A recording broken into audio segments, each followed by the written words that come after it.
30 seconds before the announcement that would destroy a billion-dollar reputation, my former boss leaned toward the microphone and smiled at the audience.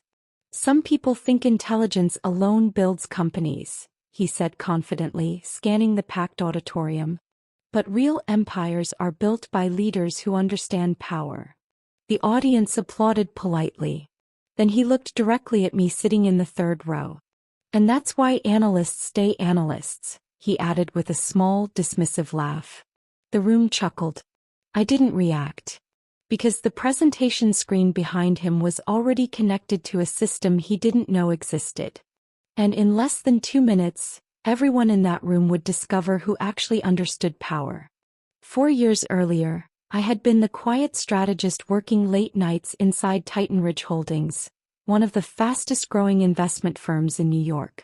The company specialized in identifying undervalued tech startups and turning them into billion-dollar acquisitions. It was aggressive, competitive, and filled with executives who believed they were the smartest people in any room they entered, including Daniel Mercer. Daniel was Titan Ridge's youngest executive partner and the man responsible for recruiting me straight out of MIT. At first, he seemed genuinely impressed by my work. My job was to design predictive models capable of identifying early-stage companies before competitors noticed them. Within 8 months, my system had identified 3 startups that eventually became Titan Ridge's most profitable acquisitions. Daniel took full credit for all of them. At first, I didn't care. I told myself that recognition would come eventually. Results always speak louder than politics.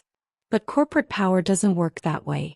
The moment everything changed happened during a board meeting 2 years later. I had spent 6 months developing a new predictive model capable of mapping startup ecosystems, identifying not just individual companies but entire industries before they exploded. It was the most advanced model I had ever built. When I finished presenting it, the room was silent. Then Daniel leaned forward slowly and said something that changed my life. "It's impressive work, Ava," he said calmly. "But you're thinking too small." The board members looked confused. Daniel stood and began explaining a slightly modified version of my system as if it were his own idea. He had renamed it, repackaged it, and by the end of the meeting, the board had approved millions in funding for Daniel Mercer's predictive investment platform. My name was never mentioned again. That night I sat alone in my apartment staring at the skyline of Manhattan, watching lights flicker across thousands of windows. Each one represented someone building something, someone dreaming, someone fighting to be noticed. I realized something important. I could spend years fighting Daniel Mercer for recognition inside Titan Ridge. Or I could build something that made recognition irrelevant. So the next morning I resigned. Everyone assumed I had burned out. They were wrong. I had just begun. For the next 3 years, I disappeared from the financial industry almost entirely. Instead of joining another investment firm, I partnered with 2 former machine learning engineers from Stanford and began building a predictive intelligence platform designed for one purpose: understanding how power moves. Markets don't move randomly.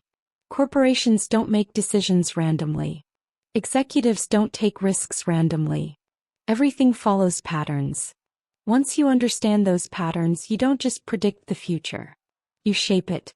Our system analyzed investment behavior across global markets, identifying strategic opportunities months before traditional analysts even noticed them. At first, the platform was small. Then investors started paying attention. Within 18 months, we were managing billions in predictive investment strategies. But the most important part of my plan had nothing to do with money. It had to do with timing. Because while our company quietly expanded across international markets, I had also been monitoring Titan Ridge Holdings, specifically Daniel Mercer. His investment strategy hadn't changed in years. He still believed success came from aggressive acquisitions and flashy deals that impressed investors, which made him predictable. And predictable leaders are easy to defeat. 2 months before the Global Investment Summit in London, Titan Ridge announced its biggest expansion yet, a new predictive investment division built entirely around Daniel Mercer's platform. My platform. The summit was designed to showcase their technology to investors from around the world. It would be broadcast live across financial media networks, which made it the perfect stage. By the time the conference began, my company had quietly acquired a network of private investment partners. Together, we owned just enough Titan Ridge shares to trigger a restructuring vote if necessary. But I wasn't interested in a quiet takeover. I wanted something more memorable. So when Daniel Mercer stood confidently on stage explaining how his predictive system would dominate global investment markets, I watched calmly from the audience. The presentation began smoothly. Charts appeared. Graphs moved across the massive screen behind him. Executives nodded approvingly. Then something strange happened. One of the projections changed. Daniel frowned slightly and signaled to the technician. The numbers shifted again.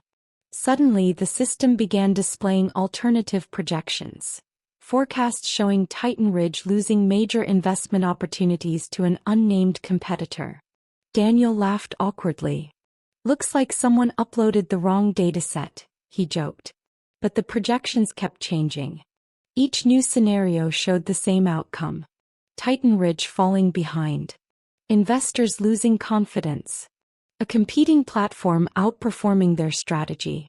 Whispers spread across the audience. Daniel's confidence began to crack. Finally, he turned toward the technicians. Fix the system.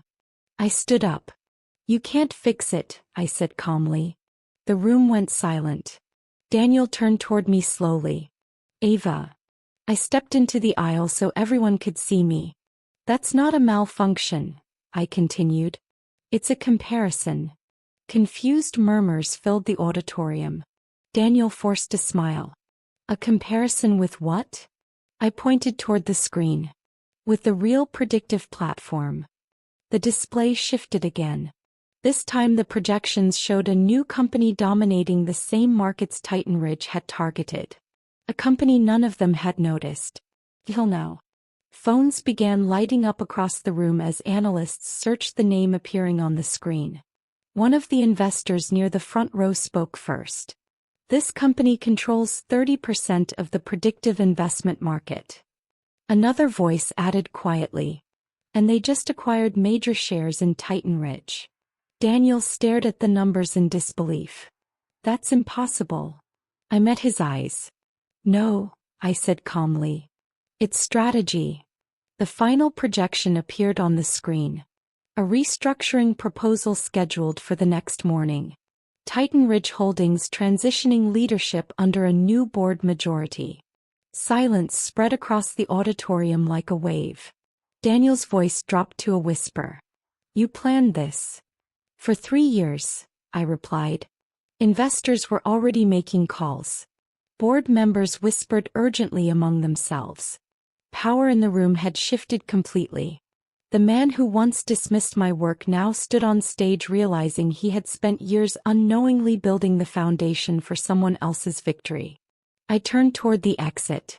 Before leaving, I paused long enough to deliver the only line that mattered. You were right about one thing, Daniel. I looked back at the stunned audience. Analysts do stay analysts. Then I smiled slightly. The smart ones just analyze you first.